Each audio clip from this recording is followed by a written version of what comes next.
बिस्मिल्लाहिर्रहमानिर्रहीम। अस्सलामुअलैकुम। आज हम ग्रे हेयर डाई बनाएंगे।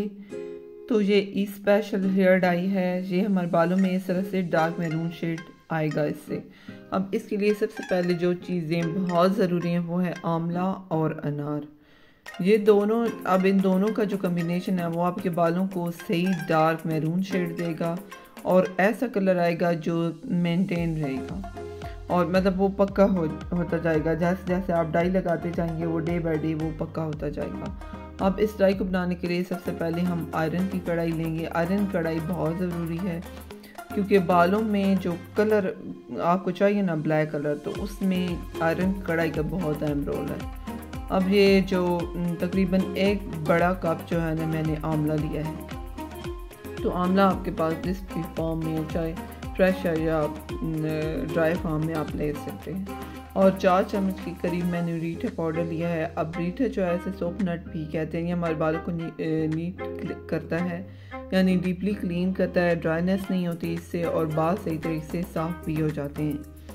अब जो 2 चम्मच मैंने कलौंजी ली है और कलौंजी भी हमारे बालों को ब्लैक कलर देने में हमारी हेल्प करती है और इससे बालों की ग्रोथ भी होती है। और 4 चम्मच के करीब मैंने ये मेथरे लिए हैं। ये हमारे बालों, एक तो ये कलर भी देते हैं, दूसरा बालों को मोटा करने में भी हमारी हेल्प करते हैं। और दूसरा ये मैंने लिए हैं रोज़मेरी लीव्स, ये 2 चम्मच लिए हैं और इससे बालों की ग्रोथ होती है। और 2 चम्मच मैंने चावल जो है ना ये लिए। आपके पास कोई से भी चावल है तो वो आप इसमें 2 या 3 चम्मच आप चावल ले सकते हैं, यानी इन चीज़ों की जेल हमने इसमें शामिल करनी है।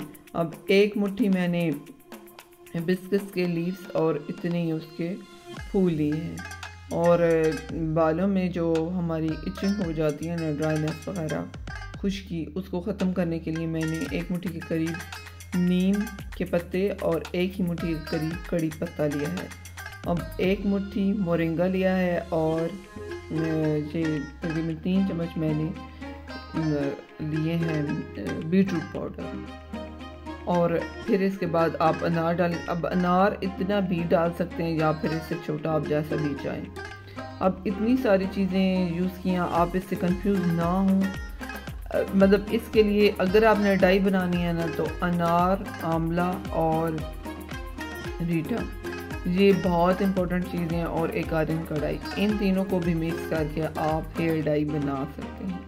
ये बाकी चीज़ें इसलिए मैंने डाली हैं क्योंकि इससे मुझे एक मतलब बालों में ग्रोथ भी चाहिए, मतलब बालों में अगर ड्राइनेस है वो भी ख़त्म हो, यानी मेन बालों का जो टेक्सचर है ना उसको अच्छा करने के लिए, यानी आपके बाल सिल्की और स्मूथ हो, ये सारी चीज़ें हमें चाहिए।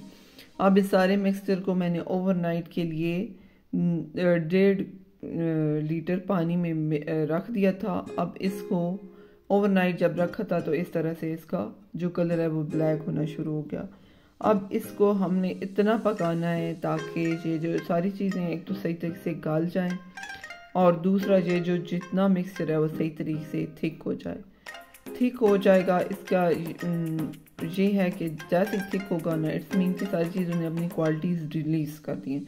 ये 20 मिनट बाद ये सही तरीके से थिक हो गया, इसमें सारी चीज़ों की जल शामिल हो जाती है। फिर आपने इसको किसी भी इस तरह की बॉटल में डाल के रख देना है। अब तक जितना प्रोसीजर था वो सारा मंथ में एक दफ़ा करने वाला। अब आपने डाई बनाने के लिए क्या करना है, यानी आयरन कढ़ाई लेनी है। उसमें बालों के अकॉर्डिंग मैंने 8 चम्मच हिना ली है। तो इसमें ये सारा मिक्सचर जो मैंने बनाया ना वो सारा इसमें डालना है और इस हिना को मिक्स करना है। यानी आपको ज़्यादा मशक्क़त करने की ज़रूरत नहीं है, सिर्फ आपने वो सारा जो लिक्विड है ना उसको बना के मंथ में एक दफ़ा तैयार करके रख देना। फिर आप जस्ट फ्रीजर से निकालेंगे और इस हिना को मिक्स कर देंगे। यानी इसको अब मिक्स करने में जस्ट 5 मिनट भी पूरे नहीं लगेंगे। तो इसको सही तरीके से मिक्स करना है ताकि कोई भी ग्रैनुल्स ना रहें। और इसको आप ज़्यादा से ज़्यादा 3 दिन और कम से कम 1 दिन के लिए रख सकते हैं। जब आप 3 दिन के लिए रखेंगे तो ये day by day dark colour release करता जाएगा।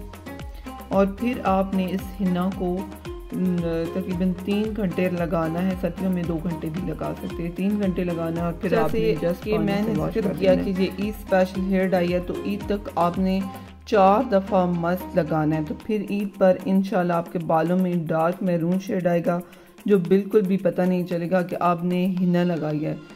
इससे आपके बाल सॉफ्ट, सिल्की और स्मूथ हो जाएंगे और बालों में ग्रोथ भी स्टार्ट हो जाएगी। सो आप इसे ट्राई करें, अपनी फीडबैक से हमें आगाह करें। अल्लाह हाफिज़।